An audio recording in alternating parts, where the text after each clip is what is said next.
اب ایک اور ان کی سٹیٹمنٹ آ رہی ہے جو بڑے ذوق و شوق سے وہ دیتے تھے، وقالت الیہود لیست النصارى علی شیء، یہودی کہتے ہیں عیسائیوں کی تو کوئی بنیاد ہی نہیں ہے، کسی شے پہ نہیں کھڑے،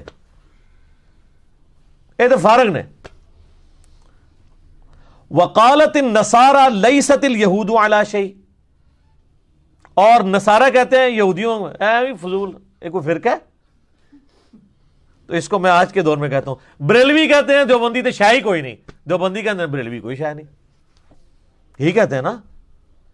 اور دونوں اپنے آپ کو حنفی بھی کہہ رہے ہیں، ہم کہتے ہیں یار دونوں حنفی ہو تو پھر ایک دوسرے کو کہہ رہے ہو کہ کوئی شاہ نہیں ہے، اس کا جواب اس میں آ رہا ہے وَهُمْ يَتْلُونَ الْكِتَابَ، جبکہ دونوں کتاب پڑھنے کا بھی دعویٰ کرتے ہیں، دونوں حنفی ہونے کا بھی دعویٰ کرتے ہیں، اس کے باوجود کہتے ہیں بریلوی کے دیوبندی حنفی کوئی نہیں، اصلی ہم حنفی ہیں، اور دیوبندی کہتے ہیں بریلوی جعلی ہیں، اصلی ہم حنفی ہیں، دونوں ہے بھی حنفی۔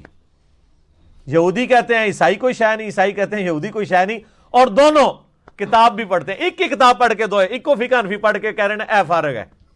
کیسے، کیا مزے کی بات ہے۔ قرآن کبھی پرانا نہیں ہوتا میرے بھائی، میں نے آپ کو شروع میں سورۃ البقرہ کے شروع میں بتایا تھا، یہ سورہ بقرہ شروع میں رکھی اس لیے گئی ہے کہ جب کوئی امت بگڑتی ہے نا تو اس کے اندر خرابیاں کس کس شکل میں آتی ہیں، اور ان خرابیوں کے اوپر اللہ کے عذاب کا کوڑا کیسے آتا ہے۔ اس سے بڑا اللہ کا کیا احسان ہوگا کہ اس نے ساری بیماریاں ایک ایک کر کے بیان کر دی ہیں۔ کذالک قال الذین لا یعلمون، اور اسی قسم کی بات کہتے ہیں وہ لوگ جو کچھ نہیں جانتے، مثل قولہم، یعنی کون سے لوگ؟ مشرکین عرب، وہ بھی یہی کہتے ہیں کہ نہ یہودی کسی دین کے اوپر ہیں صحیح دین پہ، نہ نصرانی کسی دین کے اوپر ہیں، ہم صحیح دین کے اوپر ہیں۔ اور تینوں اپنے آپ کو ابراہیمی کہتے تھے۔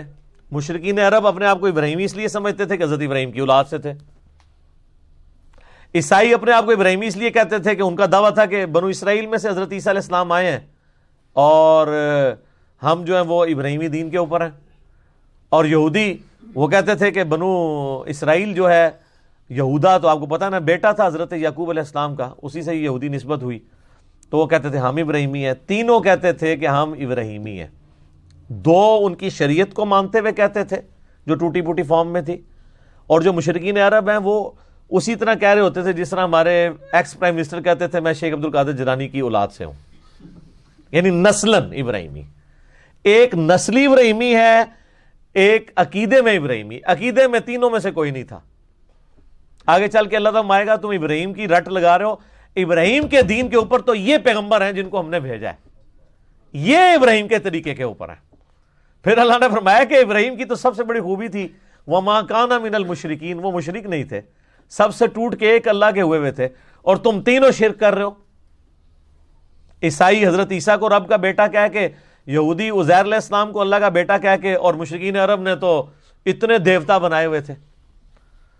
تو تم سارے ہو مشرک اور اپنے آپ کو ابراہیمی کہہ رہے ہو جس سے بڑا مواحد ہی کوئی نہیں تھا، تو یہ کیسا تضاد ہے؟ اصل میں ابراہیمی تو ہیں نبی صلی اللہ علیہ وآلہ وسلم اور ان کے پیروکار۔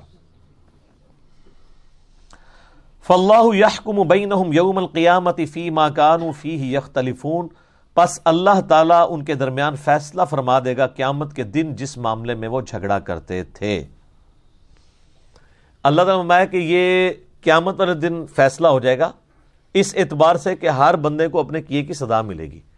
اس سے کوئی یہ مطلب نہ نکالے کہ قیامت والا دن پتہ چلے گا کہ عیسائی صحیح ہیں یا یہودی صحیح ہیں یا بت پرست ٹھیک ہیں یا مسلمان ٹھیک ہیں، نہ۔ اور اگر یہ سب کچھ قیامت والے دن ہی پتہ چلنا ہے پھر تو نہ پیغمبروں کے آنے کا کوئی فائدہ ہے نہ کتابوں کے آنے کا، کیونکہ قیامت میں ریورس گیئر تو کوئی لگا کے واپس دنیا میں آ نہیں سکتا۔ اللہ نے قرآن میں تو بتا دیا، اس کے باوجود اگر کوئی ماننے کے لیے تیار نہیں ہے تو اللہ تعالیٰ یہ نہیں کہہ رہا کہ میں ان کے درمیان جو ہے وہ قیامت والے دن بتاؤں گا کون ان میں سے ٹھیک ہے اور قیامت والے دن پتہ لگ جائے گا کون صحیح ہے۔ یہ کہا جا رہا ہے کہ قیامت والے دن لگ پتہ جائے گا کہ کون صحیح ہے۔ یہ دھمکی ہے، اس میں پتہ نہیں لگے گا، پتہ تو یہاں بھی لگا ہوا ہے، سچائی سب کے سامنے ہے۔ قیامت والے دن لگ پتہ جائے گا، یعنی اس کا جب عذاب صحیح طریقے سے تمہارے سامنے آئے گا، پھر جیسے ایک شخص جو ہے وہ اس کو ہزاروں بندے بتا رہے ہوں کہ یار یہ استری گرم ہے، اور وہ اس استری کو کپڑے پہ بھی رکھ کے دیکھے کپڑا بھی جل جائے پھر بھی وہ ماننے کے لیے تیار نہ ہو، تو آخری حل کیا ہے اس کو یہ منوانے کا کہ استری گرم ہے کہ اس کا ہاتھ پکڑ کے استری پہ رکھا جائے، پھر اس کو کوئی وہم رہ جائے گا؟ تو یہی ہونا ہے کہ دنیا میں اللہ نے علمی دلائل کے ذریعے بتا دیا یہ سچ ہے یہ باطل ہے، تو اللہ ہمارے قیامت والے دن جب ان کو آگ پہ ہم ڈالیں گے نا تو پھر ان کو پتا چلے گا اچھا یہ فیصلہ ہوا ہے، ان پتہ لگ گیا جی، لیکن ان فائدہ کوئی نہیں۔ اگر ایک قادیانی کو قیامت والے دن جا کے یہ بات پتا چلی کہ غلام احمد قادیانی تو دجال ہے، میرے ساتھ فراڈ کیا اس نے، تو اس کو قیامت والے دن اس چیز کا ایکسپوز ہونا کوئی نفع دے سکتا ہے؟ تو صرف قادیانیوں تک نہ رہے، تھوڑا سا آپ اپنے اوپر بھی غور کر لیں، کیونکہ آپ قادیانی صرف اس لیے نہیں ہے کہ آپ کے ماں باپ قادیانی نہیں تھے۔ اگر آپ کے ماں باپ قادیانی ہوتے، میرے ماں باپ قادیانی ہوتے، تو کوئی لاکھوں میں ایک ہوتا ہے جو بندہ اپنے آباء و اجداد کے دین کو چھوڑتا ہے۔ یہ جتنے آج مولوی ختم نبوت تحریکیں بھی چلا رہے ہیں نا اتنے گلے پھاڑ پھاڑ کے، ان کے ماں باپ بھی اگر قادیانی ہوتے ہیں نا تو میں دیکھتا جناب کہ یہ کس نہ ختم نبوت تحریک چلاتے ہیں، بلکہ یہ جو ہیں وہ الٹا جو ہے وہ ختم نبوت تحریکوں کے خلاف چل رہے ہوتے ہیں۔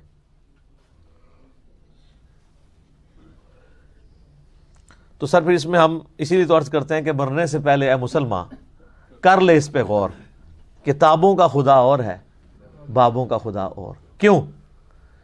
جس طرح قادیانی نے اپنے عقیدوں کو ریویو کرنا ہے نا، اسی طرح ہر فرقے والے نے ریویو کرنا ہے، کیونکہ جس طرح آپ یہ سمجھے ہوئے نا کہ میں ٹھیک ہوں، بالکل اسی کانفیڈنس سے وہ بھی سمجھے ہوئے کہ ہم ٹھیک ہیں، اور عین ممکن ہے کہ آپ دونوں ہی غلط ہوں۔